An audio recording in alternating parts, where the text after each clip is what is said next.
Should bikini competitors be required to perform STD tests for a competition?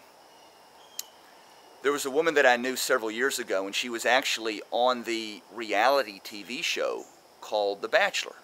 You guys have probably seen it or heard about it at some point.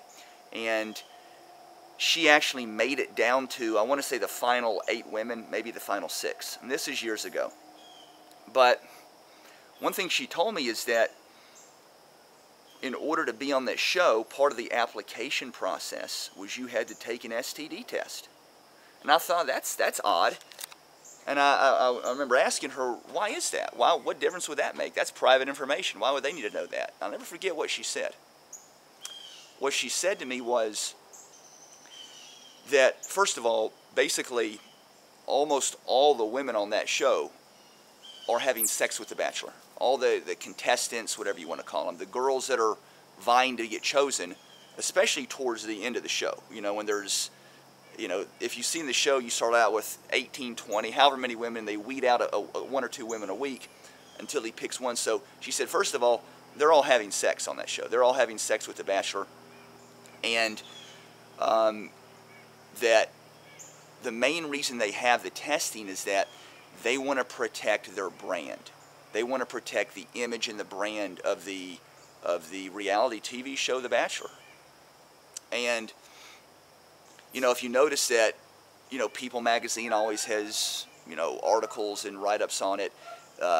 When it ends, they have them on, they have the, you know, The Bachelor and the girl he chooses on, like, Good Morning America, the Today Show. So it does get a reasonable amount of publicity. And they want to protect their brand or their image, and that's why they do it. And I thought, wow, you know what? These bikini competitions need to STD test their competitors. Let me talk about that. Let me explain why. 3 reasons why.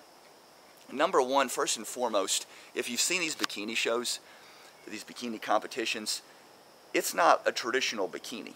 You have women wearing bikinis that are basically G-strings, and one of the poses, and I'm going to try to put it up as a thumbnail here on the video, the girls actually turn and turn their butts and their backs and their ass to the audience, spread their butt cheeks, flex their butt cheeks, and with a G-string on. You know, reveals everything. You can't hide it. So a lot of strangers get to see it, people they've never met, a whole panel of judges, and it gets plastered all over the internet. So strangers from all over the world are going to see your ass, your butt, your hamstrings, your glutes up close and personal. And women that enjoy stuff like that, and women in general that like to show a lot of skin to strangers, not always, but most of the time they're very promiscuous. And another thing about it is when you go to these bikini shows, or figure shows too, or even physique shows, and I'm sure the men's division does it too, but be that as it may, and I'll give you an example. There was a woman I was with back in 2009 at the Cali Pro Figure Show. I think it was, I don't know, late May, early June 2009, I think. So you stay at a hotel the night before, and it's the host hotel. The hotel, there's, you know, that's where the competitors stay. And what they do is there's always usually a vendor. By vendor, I mean someone that does the spray tan. And they usually have an affiliation with the promoter, you know, and they kind of have, you know, handle the spray tan the night before for the competitors.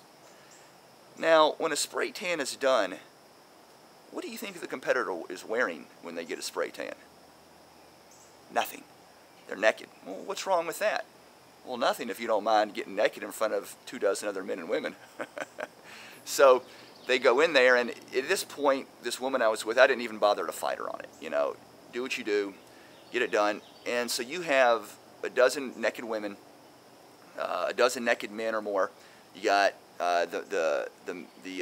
in this situation, it was a married couple, so a man and a woman that owned the spray tan contraption or machine, and that were doing it, you know. And then these girls will have their coaches or trainers, and they're critiquing their physiques as they're totally naked getting spray tanned.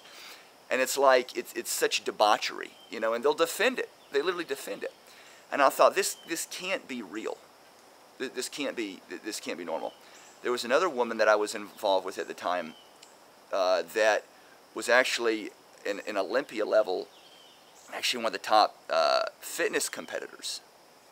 And I asked her, I said, this can't be normal. She said, well, here's the thing, you know, it is what it is. Yes, there's sometimes guys in there. Yes, it's, you know, it's women getting naked and spray tanned. But if I had a husband or a boyfriend that had a problem with it, I just let him do it to me, or I just let him put the pro-tan on. And there was another girl that I was, actually, we're not in communication now, and I'll tell you her name.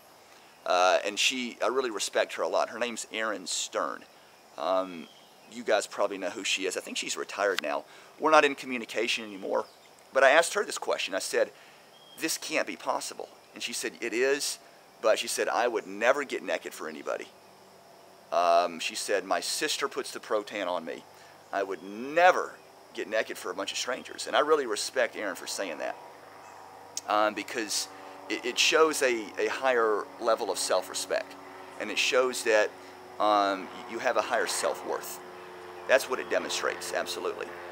But I say that to say this. These are women that are, and both these two women that I knew, the one that did figure in '09 and the other one that was in fitness, both these women that had no problem getting spray tanned totally naked, both these women were very promiscuous women.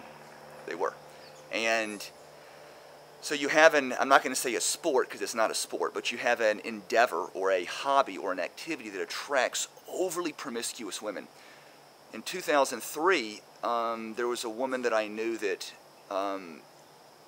that did figure competitions. And this woman was actually a stripper while she was doing figure competitions.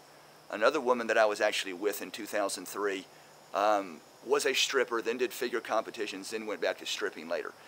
And so you have women that are basically working in the entertainment / adult industry that attracts these type of women. I'm not saying every woman there is like that. I'm not saying that, but it attracts that type of woman. Understand that. So you have overly promiscuous women. Number two is that a lot of these women are on steroids or performance-enhancing drugs. So when you take steroids, one of the side effects is that it increases libido. It's going to increase your sex drive. So you have overly promiscuous women that are in the best shape of their life, lean, athletic, streamlined, chiseled bikini body figures with an extremely high libido, stripping down naked in front of other men and other women getting spray tanned. Don't you see what a combustible situation this could be? Now let me get to the really sleazy part, is that whenever you see, not always, but a significant number of times when you see a woman place high in one of these competitions or win a competition that arguably you're like, how did she get it? Well, it's because she's either servicing one of the judges or the promoter, or she's sleeping with or has slept with one of the judges or the promoter of the show. All right? Y'all with me on this? And you're like, well, no, they'd never do that. Well, you got to understand the type of women that these events attract. You have overly promiscuous women. A lot of them have been involved in the adult industry. They're on steroids. They have an extremely high confidence. They already have a high confidence level. But they're more confident because their bodies are so lean and chiseled and ripped.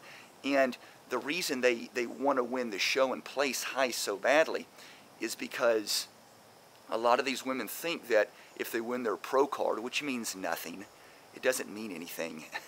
It's a sense of achievement, I'll give you that. But there was like 200 bikini pro cards passed out last year. It has no earning value to it. There's no there's no dollar amount value to it. But a lot of these women think that, they literally think, I'll never have to work again. They think it's game over money. They're like, well, I'll get a supplement contract. I'll be a fitness model on the cover of magazines, which doesn't pay hardly anything anyway. And what ends up happening is it actually ends up causing them more harm than good because of the financial investment it costs to travel to shows, to buy the drugs, buy the steroids, buy the supplements, buy the suits, all the food, all the whatever else, the competition fees, and the list goes on and on. That's a different video. But that's why they think placing high is such a premium. Of course you want to win. Of course you want to be recognized. I get that. But it's not going to change your life. You're not going to earn any money off of it. And if you do, it'll be short-lived. And that's why I believe that bikini competitions and figure and fitness competitions should all have mandatory STD testing. Comment below if you agree. WetWolfTraining.com. Wet Wolf Nutrition, signing out.